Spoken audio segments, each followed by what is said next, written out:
23 ಮತ್ತು 24ನೇ ಸಾಲಿನ ಫಲಿತಾಂಶದಲ್ಲಿ ಕರ್ನಾಟಕ ಪ್ಯಾರಾಮೆಡಿಕಲ್ ಬೋರ್ಡ್ನವರು ನಡೆಸಿರ್ತಕ್ಕಂಥ ವಾರ್ಷಿಕ ಪರೀಕ್ಷೆಯಲ್ಲಿ SKE ಪ್ಯಾರಾಮೆಡಿಕಲ್ ಕಾಲೇಜರು ಶೇಕಡ 99ರಷ್ಟು ಫಲಿತಾಂಶವನ್ನು ಹೊಂದಿ ಕಲ್ಯಾಣ ಕರ್ನಾಟಕದಲ್ಲಿ ಅತ್ಯುತ್ತಮವಾಗಿ ಪಾಸಾಗಿದ್ದಾರೆ. ಇವರೆಲ್ಲ ನಮ್ಮ ಹೆಣ್ಣು ವಿದ್ಯಾರ್ಥಿಗಳು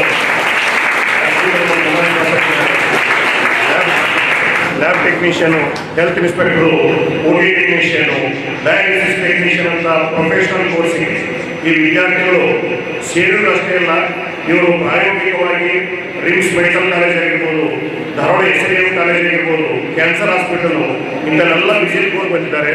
ಮತ್ತು ಆರೋಗ್ಯ ಇಲಾಖೆ ಎಲ್ಲ ಕಾರ್ಯಕ್ರಮಗಳು, ಮಲೇರಿಯಾ ಡೇ ಆಗಿರ್ಬೋದು, ಪೈಲೇರಿಯಾ ಡೇ ಆಗಿರ್ಬೋದು, ಏಡ್ಸ್ ಡೇ ಆಗಿರ್ಬೋದು, ಎಲ್ಲ ಆರೋಗ್ಯ ಸಂಬಂಧಿಸಿದ ಪ್ರತಿಯೊಂದು ಕಾರ್ಯಕ್ರಮದಲ್ಲಿ ರಕ್ತದಾನ ಆಗಿರ್ಬೋದು, ಮಕ್ಕಳಿಗೆ ಒಂದು ಅವೇರ್ನೆಸ್ ಆಗಿರ್ಬೋದು, ಸ್ವಚ್ಛತೆ ಕಾರ್ಯಕ್ರಮ ಆಗಿರ್ಬೋದು, ಯಾವುದೂ ಕೂಡ ಕಡಿಮೆ ಇಲ್ಲದಂತೆ ರಸ್ತೆ ಜಾಗೃತಿಗೆ ಒಂದು ಸುರಕ್ಷತಾ ಸಪ್ತಾಹ ಆಗಿರ್ಬೋದು, ಅಪೌಷ್ಟಿಕಾಂಶ ಆಗಿರ್ಬೋದು, ಹೀಗೆ ಮಕ್ಕಳಲ್ಲಿ, ಹಿರಿಯರಲ್ಲಿ ಮತ್ತು ವೃದ್ಧಾಶ್ರಮಕ್ಕೆ ಹೋಗಿ ಹಿರಿಯ ನಾಗರಿಕರ ಸೇವೆ ಮಾಡೋದು ಹಿಡ್ಕೊಂಡು ಈ ಕಲ್ಯಾಣ ಕರ್ನಾಟಕ ಭಾಗದ SKE ಪ್ಯಾರಾಮೆಡಿಕಲ್ ಕಾಲೇಜಿನ ವಿದ್ಯಾರ್ಥಿಗಳು ಅಕಾಡೆಮಿಕಲ್ಲಿ ಅತ್ಯುತ್ತಮ ಫಲಿತಾಂಶ ಹೊಂದೋದು ಅಷ್ಟೇ ಅಲ್ಲ, ಪರೋಕ್ಷವಾಗಿ ಸಮಾಜದಲ್ಲಿ ತಮ್ಮನ್ನು ತಾವು ತೊಡಗಿಸಲಿದ್ದಾರೆ.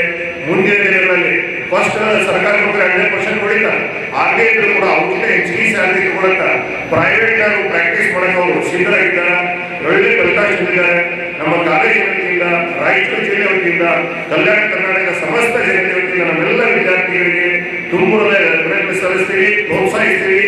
ಮುಂದಿನ ದಿನಗಳಲ್ಲಿ ಯುವಕರ ಎಲ್ಲ ವಿದ್ಯಾರ್ಥಿಗಳು ಕೂಡ ಅವರು ಅತ್ಯುತ್ತಮ ಫಲಿತಾಂಶ ಹೊಂದಿ ರಾಯಚೂರು ಜಿಲ್ಲೆ ಕೀರ್ತಿಯನ್ನು ಹೆಚ್ಚಿಸಬೇಕು. ರಾಯಚೂರು, ಧಾರವಾಡ, ಬೆಂಗಳೂರು, ಮೈಸೂರು ಕಲೆಗೆ ಹೋಗಬಾರ್ದು. ಮೈಸೂರು, ಬೆಂಗಳೂರು, ಚಿತ್ರದುರ್ಗ, ಧಾರವಾಡದವರು ರಾಯಚೂರು ಕಲೆಗೆ ಕೊಡ್ಬೋದು ಅಂತ ಎಜುಕೇಶನ್ ಈ ಸಿಗಂಗ್ ನಾವು ಮಾಡ್ತಾ ಇದ್ದೀವಿ. ಅದಕ್ಕೆ ನಮ್ಮ ವಿದ್ಯಾರ್ಥಿಗಳ ಸಾಕ್ಷಿ ಅಂತೇಳಿ ಈ ನಮ್ಮ ಪ್ರಜಾಪ್ರಭುತ್ವ ನ್ಯೂಸ್ ಮುಖಾಂತರ ಜನರಿಗೆ ನಾನು ನಿವೇದನೆ ಮಾಡ್ಕೊತಾ ಇದ್ದೀನಿ.